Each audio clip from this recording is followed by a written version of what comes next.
नमस्कार। मैं प्रवीण शर्मा। आप लोगों के नवंबर 2022 के एग्ज़ाम्स समाप्त हो गए हैं। मुझे उम्मीद है वो सब एग्ज़ाम्स अच्छे हुए होंगे। आपने अपना बेहतरीन प्रदर्शन किया होगा। पेपर्स इस बार जो आए, हमेशा की तरह इस बार भी उन क्वेश्चंस के अंदर बहुत सारे क्वेश्चंस में कुछ ऐसी एम्बिग्विटी थी, गोलमाल बातें थी, जिसकी वजह से कई ऑल्टरनेटिव आंसर्स निकल सकते हैं। ऐसा एफआर में भी था, अकाउंटिंग में भी था, एडवांस्ड अकाउंटिंग में भी था और भी पेपर्स में भी था। इवन अभी जो रिसेंटली डायरेक्ट टैक्स का पेपर हुआ था, उसमें तो एक एमसीक्यू ही गलत पूछ लिया था। आप लोगों का बहुत सारा समय के बच्चों का उसको एमसीक्यू पर भी लगा होगा। वो मैं आपको एमसीक्यू दिखा देता हूं। हालांकि इंस्टीट्यूट ये एमसीक्यू रिलीज नहीं करता है, बट सब कुछ मिल जाता है। ये है वो एमसीक्यू। आप इस क्वेश्चन को देख सकते हैं। और हमारे इंस्टीट्यूट के तो सभी लोग जो हैं, काउंसिल वाले जो हैं, वो सभी लोग चार्टेड अकाउंटेंट इन प्रैक्टिस हैं और टैक्स की प्रैक्टिस भी है, तो वो भी ये क्वेश्चन को ट्राई कर सकते हैं। क्वेश्चन सेक्शन 194N का है, जिसमें हमने टीडीएस बताना है कि कितना डिडक्ट होना चाहिए। और ये उन्होंने बता रखा है कि किसी आदमी ने कैश विड्रॉल्स कर रखे हैं इस डेट को। इनमें से कोई भी आंसर करेक्ट नहीं है। इस सेक्शन से जब आप इसको कैलकुलेट करेंगे तो इनमें से कोई भी आंसर करेक्ट नहीं है। ये इंस्टीट्यूट का इस बार का पेपर जो आया नवंबर 2022 का, ये उसमें भी समस्या थी।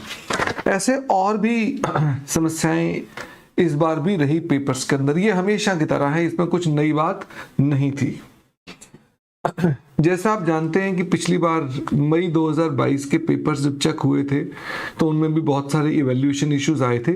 इंस्टीट्यूट इतना लेट बच्चों को कॉपियां देता है और उसका सजेस्टेड आंसर इतना लेट रिलीज करता है कि बच्चा इनफैक्ट कभी अपने उस गलतियों को ठीक से जांच नहीं पाता है। हमको इस बार भी कॉपियां लेट मिली, उसमें कमियां थी, पेपर ठीक चेक नहीं हुए थे।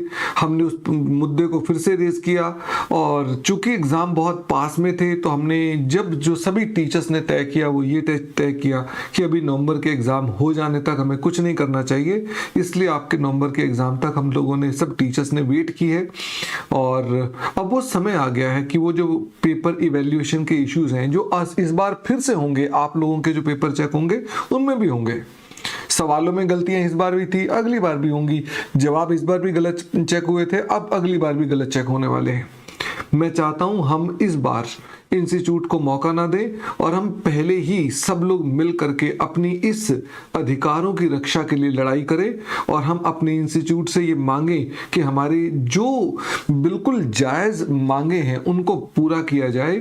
हम उन्हीं के छात्र हैं, उन्हीं के स्टूडेंट्स हैं, हमारे साथ ही इंस्टीट्यूट है और इंस्टीट्यूट के साथ हम इस बात को इंस्टीट्यूट को स्पष्ट रूप से कहें कि हम नहीं छोड़ेंगे। इस बार हम अपने अधिकारों की रक्षा के लिए लड़ाई लड़ेंगे। जिन बच्चों को ज्यादा जानकारी नहीं है कि सितंबर में क्या इशू हुआ था, मैं उनका ज्यादा समय ना लेकर पहले ब्रीफ में दो तीन छोटी छोटी गलतियां दिखा देता हूं, जिससे आपको ध्यान रहे कि हम किस तरह की एरर्स को इंस्टीट्यूट तक ले जा रहे हैं। हम सब्जेक्टिव एरर्स की बात नहीं कर रहे हैं जिसमें डिफरेंस ऑफ ओपिनियन हो, उसकी बात नहीं कर रहे हैं। हम बोल रहे हैं जो ऑब्जेक्टिव एरर्स हैं। जैसे अभी एमसीक्यू का क्वेश्चन दिखाया आपको इस बार का नवंबर 22 का डायरेक्ट टैक्स का, इसमें इंस्टीट्यूट क्या करेगा हमें नहीं पता, वो क्या चेक करेगा।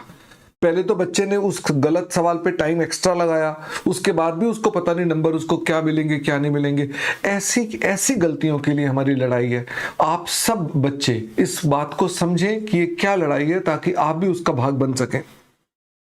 मैं आपका ज्यादा समय नहीं लूंगा। देखो मेरे सामने इस बार ये पेपर है मई 2022 का।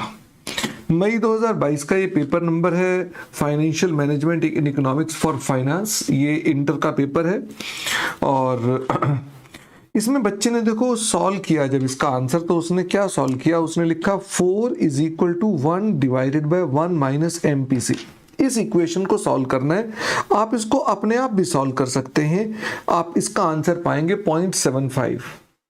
बच्चे ने 4 को इससे मल्टीप्लाई करना है, तो इसने 1 minus MPC multiplied by 4 bracket में लगा के =1 कर दिया। 4 को इसने यहाँ ले आया, 1 माइनस MPC =1 बाय 4, MPC = 0.75। बिल्कुल ठीक आंसर है। इंस्टीट्यूट ने जो आंसर निकाला वो भी यही है, 4 is equal to 1 divided by 1 minus MPC। But institute ने 4 की ब्रैकेट को जब करा तो उसने 4 को इधर लेकर नहीं गया, तो उसने क्या किया, 4 को इससे मल्टीप्लाई कर दिया, 4 माइनस MPC कर दिया, और उससे भी आंसर वही है। अब ये बताइए क्या ये इस बात का, क्योंकि बच्चे ने ऐसे सॉल्व किया है, ऐसे सॉल्व ना करके बच्चे ने किसी और ढंग से सॉल्व किया है, जो कि आपकी अलजेब्रा है, 6th क्लास में ये सिखाया जाता है कि आप ऐसे भी कर सकते हैं, ऐसे भी कर सकते हैं। हम ये नहीं कह रहे ये गलत है, हम ये नहीं कह रहे ये गलत है, बट बच्चे को 0 नंबर कहीं से जायज नहीं बनते हैं कि आप उसके नंबर उसे 0 कर दें इस बात का, क्योंकि बच्चे ने ये ब्रैकेट को यहाँ 4 नीचे ले आया और उसने मल्टीप्लाई नहीं किया। ये हमारी लड़ाई है, ये ऑब्जेक्टिव एरर्स हैं। हम इंस्टीट्यूट से कह रहे हैं ये तो कम से कम आप डिफरेंस ऑफ ओपिनियन वालों को छोड़ो, इनमें तो कोई मुद्दा नहीं है। मैं भी इस मुद्दे पर दोबारा लौट कर आऊंगा, ज्यादा समय नहीं लूंगा आपका मैं। ऐसे ही आपको और दिखाते हैं एक और चीज देखिए, ये बच्चे का आंसर है, बच्चे का आंसर है 19,09,125। इसको सॉल्व किया बच्चे ने तो ये आया आंसर 19,09,000। और यही आंसर जब इंस्टीट्यूट ने सॉल्व किया तो इंस्टीट्यूट ने आंसर लिखा 1.9092 मिलियंस। ये राउंडेड ऑफ है तो 2 कर दिया उसको, ये मिलियंस है, मतलब इनका आंसर यहाँ पर मिलियंस में है। बच्चे ने यहाँ पर मिलियंस में ना लिखकर 1909125 लिख दिया। क्या इस बात के 0 मार्क्स मिल जाने चाहिए क्योंकि बच्चे ने यहाँ पर मिलियंस वर्ड नहीं यूज करके उसने फिगर इस पर दी है? ये कोई जायज बात नहीं है नंबर काटने की, ये ऑब्जेक्टिव एरर्स हैं। और ये एक नहीं है, ऐसी बहुत सारी गलतियां देखता हूं मैं आपका ज्यादा समय नहीं लूंगा। मतलब आप इसके अंदर देखिए कि इसके अंदर इनका ये आंसर है और ये आंसर है, तो ये दोनों में कोई अंतर नहीं है, फिर भी बच्चे के नंबर काटे चले जा रहे हैं। मैं आपको ये बताना चाहता हूं कि हमारी पहले भी इंस्टीट्यूट से यही मांग रही है कि 39(4) को चेंज किया जाए, उसके अंदर ये प्रावधान किया जाए कि ऐसी गलतियों को ठीक किया जाए। हम सब टीचर्स और स्टूडेंट्स ने मिलकर 2019 में एक प्रोटेस्ट किया था, जिसमें इंस्टीट्यूट ने उसके लिए एक कमेटी का गठन किया था। उस कमेटी की बाद में रिपोर्ट भी आ गई थी। जो रिपोर्ट आई थी वो रिपोर्ट आई थी फरवरी 2020 में। ये देखें, फरवरी 2020 में हमारी इंस्टीट्यूट की वो रिपोर्ट आई थी, जो हमारा उन्होंने रिव्यू किया था एग्जामिनेशन प्रोसेस, उसकी रिपोर्ट आई थी। उस रिपोर्ट में इंस्टीट्यूट ने क्या लिखा, मैं सिर्फ एक पन्ना उसका प्रिंट आउट लेकर आया हूं। उसमें लिखा, कमेटी रिकमेंड्स द फॉलोइंग कि all errors apparent from the answer sheet for the rectification of which application of mind is not required may be corrected. ये इंस्टीट्यूट की कमेटी, जो इंस्टीट्यूट ने बहुत high level high powered committee बनाई थी, उसने ये कहा। उन्होंने एग्जाम्पल भी दिया, वो गलतियां ऑब्जेक्टिव टाइप होनी चाहिए, जैसे मल्टीपल चॉइस की, ट्रू फॉल्स की, फिल इन द ब्लैंक्स की, राउंडिंग ऑफ की, प्रैक्टिकल प्रॉब्लम के अंदर जहां पर कोई डिफरेंस नहीं होता है वो सिर्फ राउंडिंग ऑफ का वजह होता है। उन्होंने ये भी कहा ये रेक्टिफिकेशन री इवेल्युएशन नहीं है, यानी इन पर 39(4) अप्लाई नहीं होता। पर दुख की बात यह है कि इंस्टीट्यूट ने आज तक इस रिपोर्ट को लागू नहीं किया है। 2020 से लेकर अब तो 2 साल हो गए लगभग, अभी तक इस रिपोर्ट को इंस्टीट्यूट ने लागू नहीं किया है। ये अन्याय है, ये हम सब के साथ अन्याय है कि उस प्रोटेस्ट का तुमने हमें कमेटी के साथ एक बात कही और उस कमेटी की रिपोर्ट में हमारी बातें मान ली और तुमने तब भी उसको अब इम्प्लीमेंट नहीं किया। ये तो बहुत ज्यादा बुरी बात हो गई। आप जानबूझकर हमारा शोषण कर रहे हैं, हमारे अधिकारों का आप जानबूझकर अब हिल ना कर रहे हैं, हमें आप इंटेंशनली नुकसान पहुंचा रहे हैं, हमारे कैरियर को नुकसान पहुंचा रहे हैं। आप सब जिम्मेवार हैं इसके लिए, मैं इंस्टीट्यूट से कह रहा हूं ये बात। और देखो, हमारे स्टडी मटेरियल में इतनी गलतियां रहती हैं, हमारे जो मटेरियल है उसमें बड़ी गलतियां रहती हैं।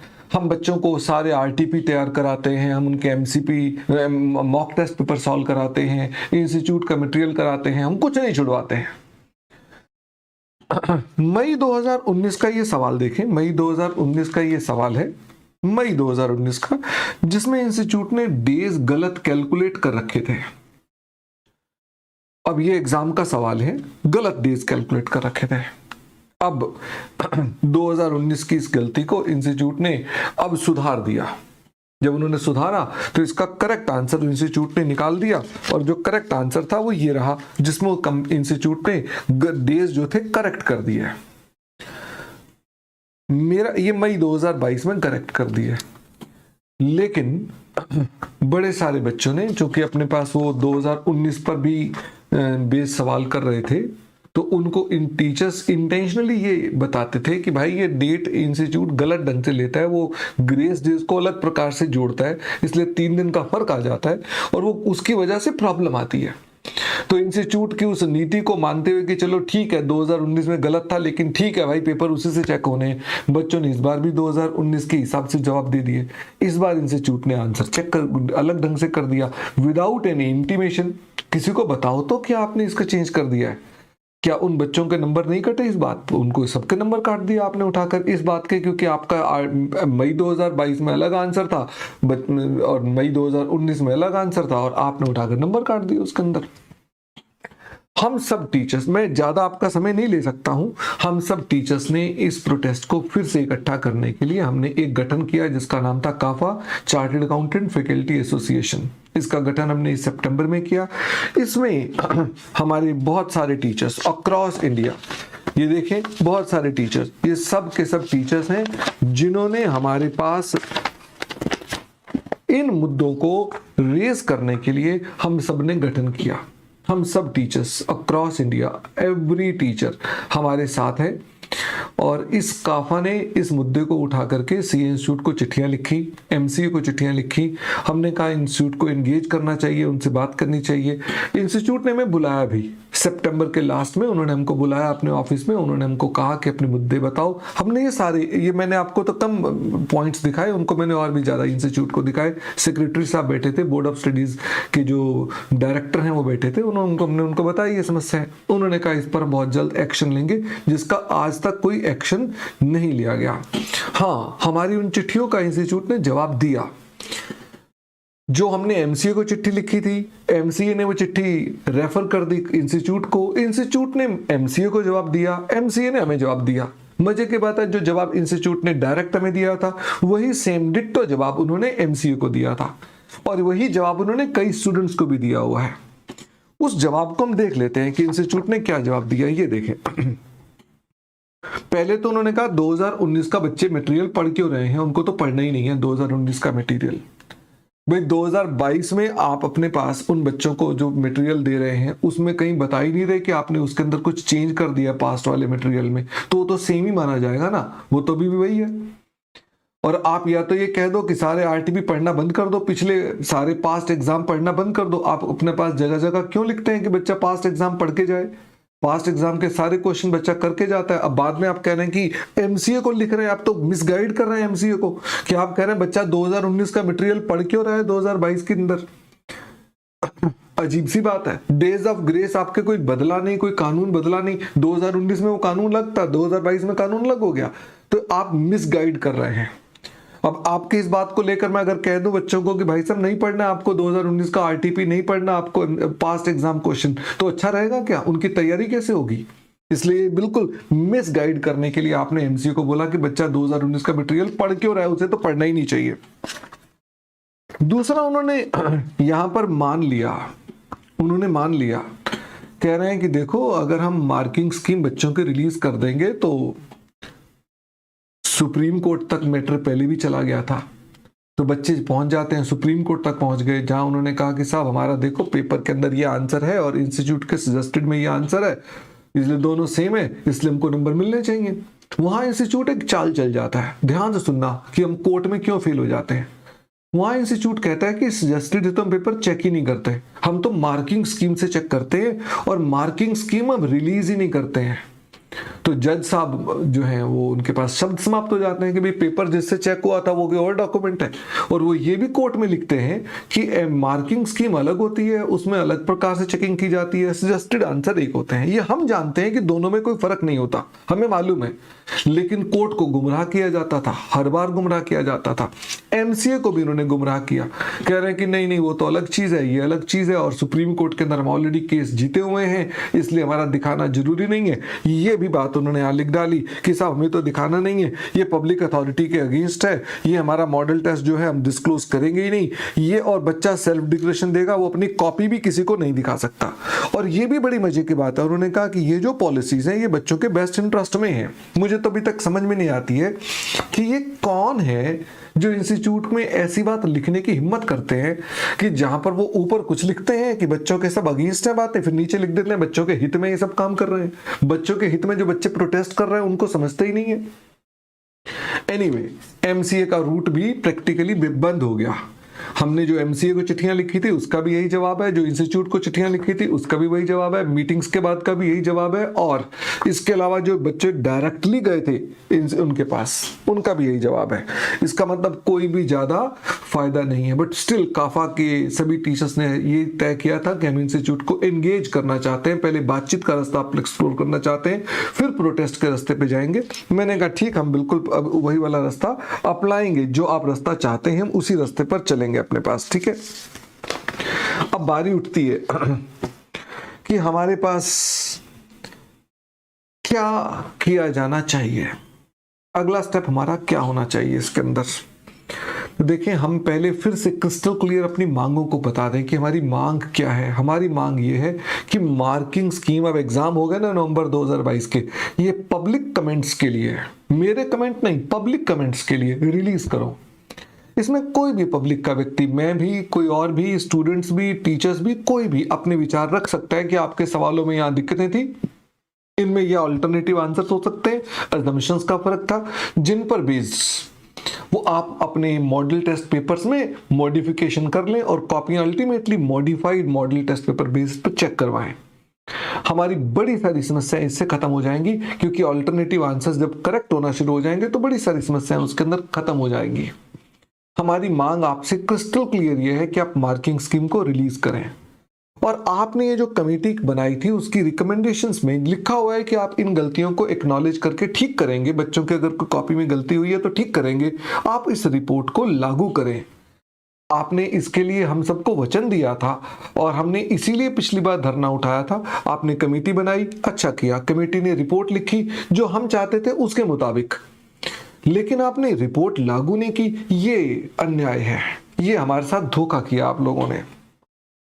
हम ये चाहते हैं कि आप ऐसा ऐसा करें, और हम जो ये मांग कर रहे हैं इसको पूरा करने के लिए आप मजबूर भी हैं। अब आप कहेंगे सर हम किस लिए मजबूर हैं, हम चार्टर्ड अकाउंटेंट इंस्टीट्यूट है, हम किस बात की मजबूरी है हमारी। वो मजबूरी ये है कि आपकी एक एसोसिएशन है, आपने एक रिकॉग्निशन ले रखी है, या आपने एक साइन कर रखा है ऑब्लिगेशन। मैं आपको दिखाता हूं, international accounting education standard board की जो कि एक कमेटी है ऑफ इंटरनेशनल फेडरेशन अकाउंटेंट्स जो इनकी है, इसमें आपने ये आप उसके IFCA को अडॉप्ट कर चुके हैं, साइन कर चुके हैं, जिसमें आपने कहा है कि हम international education standards IES apply करेंगे, जो बच्चों की एजुकेशन को लेकर के आपने बात कह रखी है कि उनकी एजुकेशन इवैल्यूएशन सब ठीक होती है, उस पर बेस्ड आपने साइन कर रखा है। ये आपकी एक रिक्वायरमेंट है। अब बारी आती है कि इसके अंदर जो हमारे पास एक पेपर हमारे पास जो था वो कहां चला गया।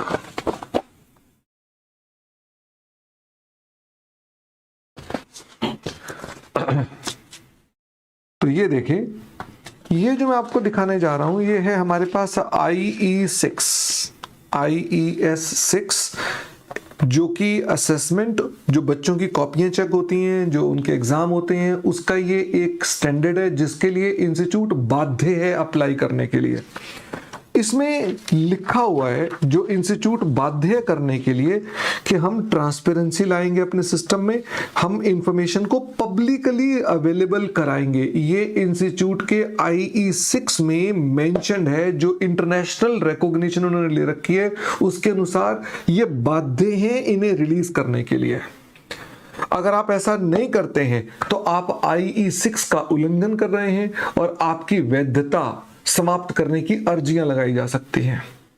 यदि आप ऐसा नहीं करते हैं, जो हम आपसे कह रहे हैं कि मार्किंग स्कीम को पब्लिकली रिलीज करो, कमेटी के रिपोर्ट को अप्लाई करो, अगर आप ये नहीं करते हैं तो हमें मजबूरन इन एसोसिएशंस, इन बॉडीज के पास, इंटरनेशनल बॉडीज के पास जाकर ये कहना पड़ेगा कि आप इनकी वैधता रद्द करो, इनकी वैलिडिटी रद्द करो, इन्हें हटाओ कि ये इन्होंने जब अप्लाई नहीं कर रहे हैं तो आप क्यों इन्हें इंटरनेशनल रिकॉग्निशन दे रहे हैं।